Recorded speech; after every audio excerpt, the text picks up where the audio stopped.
Today's topic is cell.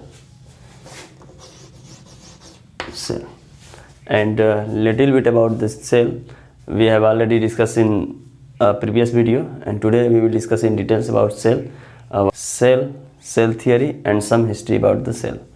It's okay. The discovery of cell become possible after the discovery of compound microscope, which has been done by Janssen in 1595. Johnson ने 1595 में एक compound microscope बनाया। Compound microscope.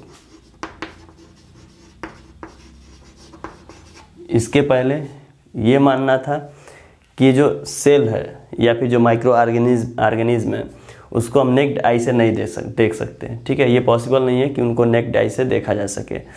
तो इस problem का solution कब मिला? इन 1595, जब जॉनसन ने एक कंपाउंड माइक्रोस्कोप बनाया। ठीक है,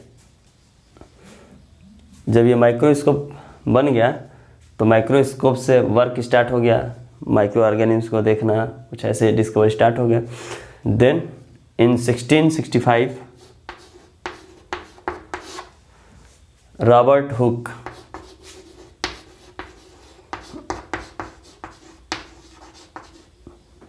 एक साइंटिस्ट थे। He was discovered cell in cork as a living cell, as a non living cell.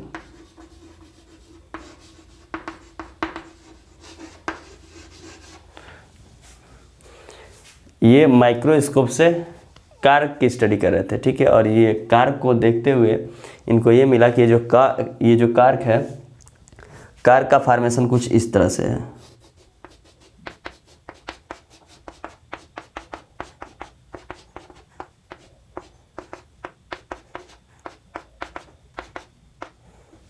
ठीक है, ये पूरा कार्क जो है ऐसे बना हुआ था, ये पूरा कार्क था।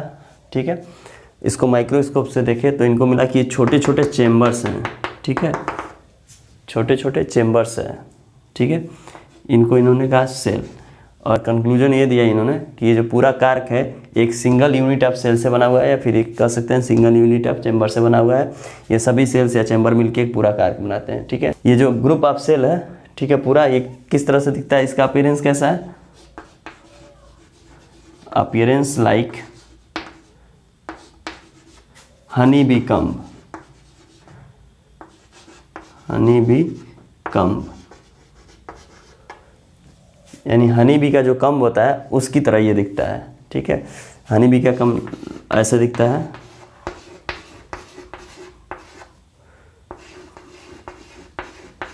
ठीक है,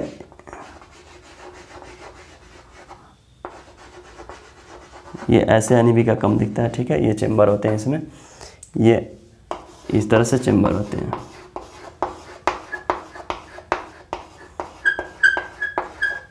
जिसमें हनी भी होता है और एक्स भी होते हैं। ठीक है, तो ये एक चेम्बर की तरह, इसको कंपेयर की एक चेम्बर की तरह इसका अपीयरेंस है। यानी एक इस चेम्बर को निकाल दिया जाए तो ये एक सेल है, एक यूनिट है।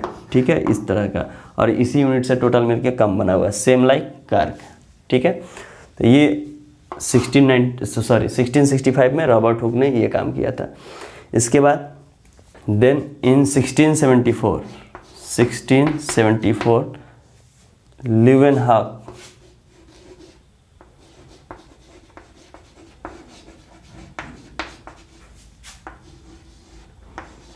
ये रॉबर्ट हुक है। ठीक है, इन 1674 Leeuwenhoek discovered living cell and protozoa and bacteria and cyanobacteria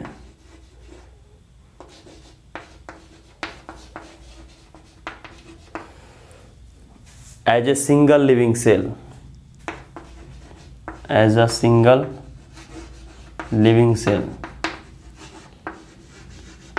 यानी इन्होंने प्रोटोजोआ का स्टडी किया और बैक्टीरिया को इन्होंने देखा कि बैक्टीरिया एक सिंगल सेल है जो कि अपना पूरा लाइफ साइकिल एक सिंगल सेल पे ही कंप्लीट कर दे रहा है, ठीक है। देन नॉन लिविंग सेल किसने डिस्कवर किया? 1665 में रॉबर्ट हुक ने, ठीक है। फर्स्ट टाइम सेल डिस्कवर किया था इसको एज ए चेम्बर ये बोले थे, ठीक है। देन 1674 में लीवेनहॉक ने लिविंग सेल डिस्कवर कर दिया। Then in 1833 Brown discovered nucleus in orchid. Orchid organism है, ठीक है। इसमें इन्होंने न्यूक्लियस डिस्कवर कर दिया। ये बताया ब्राउन ने कि जो सेल है, ऐसे जो सेम चेम्बर बना था सेल या फिर ऐसे जो सेल है, इसके बीच एक सेंट्रल न्यूक्लियाई भी होता है, इसके बीच में एक सेंट्रल न्यूक्लियाई भी होता है। अब इसे न्यूक्लियस को डिस्कवर किया था। ये होता क्या है, इसकी डिस्कवरी बाद में हुई, ठीक है। यानी अब क्या डिस्कवर हो गया, पहले खाली सेल था, ठीक है, एम्प्टी, देन वो भी नॉन लिविंग था, देन लिविंग हुआ, उसके बाद इसके अंदर न्यूक्लियस भी आ गया। देन इन 1838 एक साइंटिस्ट थे बॉटनी के, स्लाइडेन,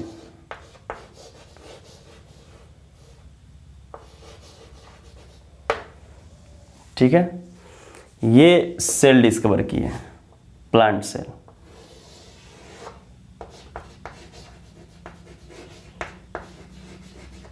ठीक है। ये प्लांट्स पे काम करते थे, प्लांट सेल डिस्कवर किए और इसमें न्यूक्लियस के साथ साथ ऑर्गेनेल्स भी डिस्कवर किए, ठीक है। ऑर्गेनेल्स का इन्होंने एक्सप्लेनेशन नहीं किया था, सिर्फ ये डिस्कवर किए थे प्लांट सेल और विद न्यूक्लियस, न्यूक्लियस के साथ प्लांट सेल, इसके साथ और भी कुछ स्ट्रक्चर थे सेल के अंदर, इन्होंने इसका एक्सप्लेनेशन नहीं किया है, ठीक है। इसके बाद इन 1839 एक साइंटिस्ट थे, जूलॉजी के साइंटिस्ट थे, स्वान, इन्होंने भी एक सेल डिस्कवर किया था,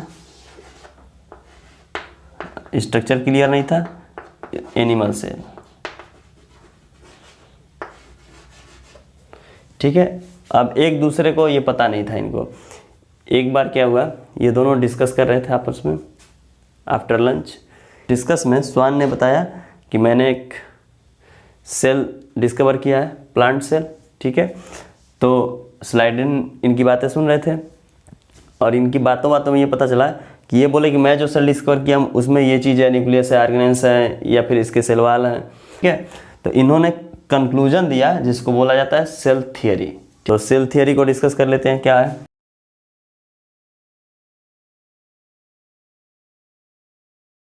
सेल थियरी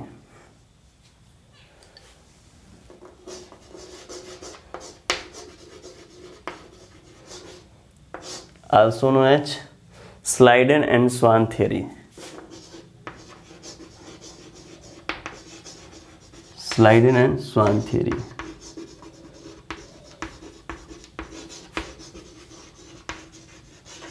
ठीक है। अकॉर्डिंग टू दिस थियरी इन्होंने 3 कंसेप्ट दिया इस थियरी में, या फिर कह सकते हैं 3 बेसिक थियरी इन्होंने प्रपोज किया। First, according to the Schleiden and Schwann, all living organism made up of cell, ठीक है। यानी इन्होंने क्या किया, सेल प्लांट्स में भी देखा, एनिमल्स में भी देखा, तब लिविंग ऑर्गेनिज्म, प्लांट्स और एनिमल्स दोनों की स्टडी हो गई थी और ये कंक्लूजन निकाला कि जितने भी ऑर्गेनिज्म हैं, लिविंग ऑर्गेनिज्म हैं, ठीक है, वो सभी किसके बने हुए हैं, सेल के। First concept. सेकेंड कंसेप्ट क्या था, cell is the structural and functional unit of all living organism.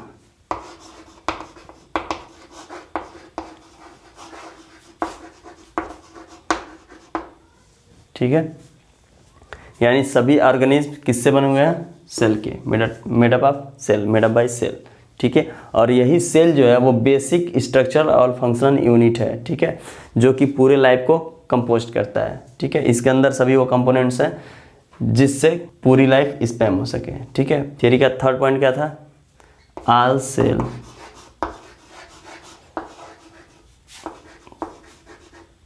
Come from its pre existing living cell। All cell come from pre-existing living cell by division। यह theory का third concept था। इसके according जितने भी cell हैं ये कैसे बनते हैं या फिर कैसे आते हैं? इनसे पहले जो लिविंग सेल है उनसे, बाय द डिवीजन। यानी जैसे मान लीजिए यहाँ पे एक सेल है, ठीक है, ये सेल कैसे बना, कैसे आया यहाँ पे? इसके पहले जो लिविंग सेल था इससे, कैसे? By the division. यानी एक सेल डिवाइड हो गया, एक सेल डिवाइड हुआ, दो सेल बन गया। यहाँ से अगर कोई सेल बनता है, डिवाइड हुआ, सेल बन गया। यहाँ से डिवाइड हुआ, सेल बन गया। ठीक है, यानी ये सेल कहाँ से आया? How it is came in existing? By its pre living cell. Exist कैसे किया? ये इसके पहले जो लिविंग सेल है यही डिवाइड होकर इसको क्या बनाया? सेल बना दिया। ठीक है, तो जितने भी सेल हैं वो अपने प्रीवियस लिविंग सेल से ही बनते हैं। ठीक है, ये जो है ये सेल थियरी है, स्लाइडन एंड स्वान की ओरिजिनल सेल थियरी। ठीक है, अब मॉडर्न टाइप में इसमें कुछ ऐड भी हुआ है।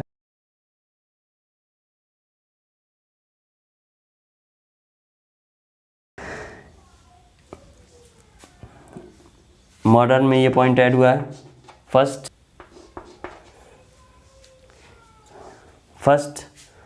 all cell contain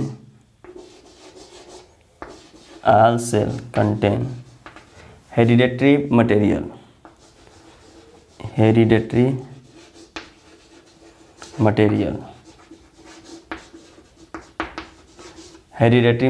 genetic material क्या होता है? We have already discuss in previous class. Or you can say genetic information या हेरिडेटरी इंफॉर्मेशन। ठीक है, यानी सभी सेल के पास क्या होता है? हेरिडेटरी इंफॉर्मेशन होता है। ये इंफॉर्मेशन न्यूक्लियस में होता है, which is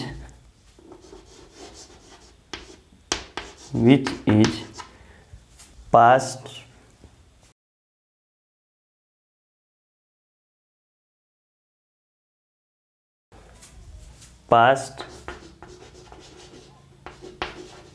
from cell to cell during cell division।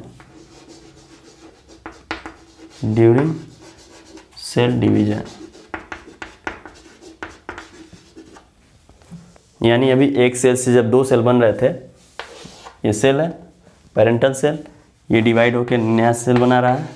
यही तो था स्लाइडन और स्वान की थियरी। ये जो सेल है ये अपने प्री एग्जिस्टिंग लिविंग सेल से ही बनता है। जब ये सेल ब्रेक होता है सेल डिवीजन द्वारा, तो इसके अंदर जो भी इंफॉर्मेशन होता है वो भी क्या होता है? डिस्ट्रीब्यूट हो जाता है, पास होता है सेल टू सेल। इस सेल से इंफॉर्मेशन पास हो गया इस सेल में, इस सेल से इंफॉर्मेशन पास हो गया इस सेल में। ठीक है, कब हो रहा है? जब ये सेल डिवीजन हो रहा है। ठीक है, ये सेल डिवीजन हम जब डिस्कस करेंगे तो इसको डिटेल में पढ़ा जाएगा कि सेल डिवीजन में कैसे इन्फॉर्मेशन रिड्यूस होता है या फिर कैसे information same to same remain रहता है। ठीक है, क्योंकि यहाँ से एक सेल दो सेल में डिवाइड हो रहा है, इन्फॉर्मेशन तो इसका जो जेनेटिक मटेरियल है सेम है। यानी 2n अगर ये डिप्लॉयड सेल है तो ये भी डिप्लॉयड सेल होता है, ये भी डिप्लॉयड सेल होता है।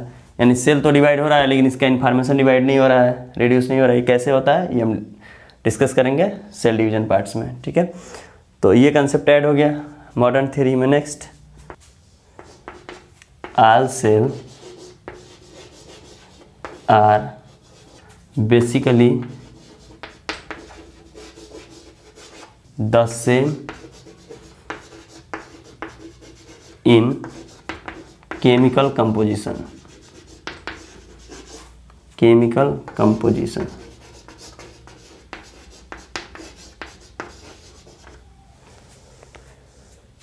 जैसे जैसे डिस्कवरी स्टार्ट हुई, ये सेल के अंदर इंफॉर्मेशन मिलना स्टार्ट हो गया, यानी सेल में क्या क्या होता है, ठीक है। तो इसमें एक एक थियरी ऐड होता गया। तो अब ये हुआ, नेक्स्ट थियरी ऐड हुई इसमें कि जितने भी सेल हैं वो बेसिकली सिमिलर होते हैं, यानी उनके पास सिमिलर केमिकल इंफॉर्मेशन में या फिर केमिकली सिमिलर कर सकते हैं, ठीक है। केमिकली कंपोजिशन में सिमिलर हो सकते हैं, स्ट्रक्चरली तो डिफरेंट होते हैं, लेकिन केमिकल कंपोजिशन की बात करें तो लगभग सेम होते हैं, यानी सेम ऑर्गेनेल्स होते हैं सभी सेल में, सेम प्रोटोप्लाज्म, सेम न्यूक्लियोप्लाज्म, ठीक है। ऑलमोस्ट सेम जेनेटिक इन्फॉर्मेशन होता है, बस कोडिंग का डिफरेंस होता है, जिससे इनहेरिटेंस के टाइम जो है वो कैरेक्टर्स डिफरेंस हो जाते हैं, ठीक है। ये वेरिएशन का पार्ट है, इसको हम डिस्कस करेंगे आगे चल के, ठीक है। तो केमिकल कंपोजिशन में सभी सेल समान होते हैं, ठीक है, इक्वल होते हैं। नेक्स्ट पॉइंट इसमें ऐड हुआ,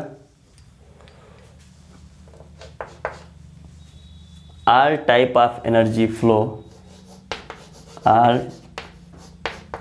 types of energy flow of life, यानी लाइफ के लिए जितने भी टाइप्स के एनर्जी फ्लो होते हैं, जैसे अगर हम मेटाबॉलिक एक्टिविटी के लिए, कैटाबॉलिक एनाबॉलिक एक्टिविटी के लिए, डाइजेशन के लिए, ठीक है, या फिर हम कुछ एक्स्ट्रा वर्क कर रहे हैं, इसके लिए जितने भी एनर्जी बन रहे हैं, ठीक है, वो सभी किस में होते हैं, सेल्स में होते हैं, ठीक है। जितने भी टाइप्स के लाइफ में एक ऑर्गेनिज्म के लाइफ में जितने भी टाइप्स के एनर्जी बनते हैं, ठीक है, एनर्जी से रिलेटेड जो भी रिएक्शंस होते हैं वो सभी किसके थ्रू होते हैं, सेल के थ्रू होते हैं, ठीक है। Of life occurs with in cell, ठीक है, चाहे एटीपी सिंथेसिस हो, चाहे कोई प्रोटीन सिंथेसिस हो, चाहे रेस्पिरेशन हो, चाहे फोटोसिंथेसिस हो, जितने भी ये सब एक्टिविटीज़ होते हैं, ठीक है, एनर्जी से रिलेटेड, वो सभी किसके थ्रू होते हैं, सेल के थ्रू होते हैं, सेल में ही होते हैं, ठीक है। इसलिए इसको टोटली कंक्लूड किया गया कि cell is the basic functional and structural unit of life, क्योंकि इस सेल के पास वो सभी प्रकार के कंपोनेंट्स हैं जिससे एक लाइफ को इजीली स्पैम किया जा सकता है, ठीक है। जैसे अगर मान लीजिए अगर हम कहें कि आर्गन्स, ठीक है, आर्गन्स इसके लिए रिस्पॉन्सिबल है, तो जो यूनिसेलुलर ऑर्गेनिज्म है उसके पास कोई आर्गन्स नहीं होता, सिर्फ सिंगल एक सेल ही होता है जिससे वो पूरा अपना लाइफ स्पैम कर लेता है, ठीक है। तो इसलिए इसका होल कंक्लूजन है कि जो ये सेल होता है, ठीक है, यही पूरे बॉडी का या फिर कह सकते हैं पूरे लिविंग ऑर्गेनिज्म का बेस होता है, बेसिक यूनिट होता है, ठीक है। अब ये हो गया सेल और सेल की थियरी, ठीक है। हम डिस्कस करेंगे प्रोकैरियोटिक सेल क्या होता है, यूकैरियोटिक सेल क्या होता है इन नेक्स्ट वीडियो।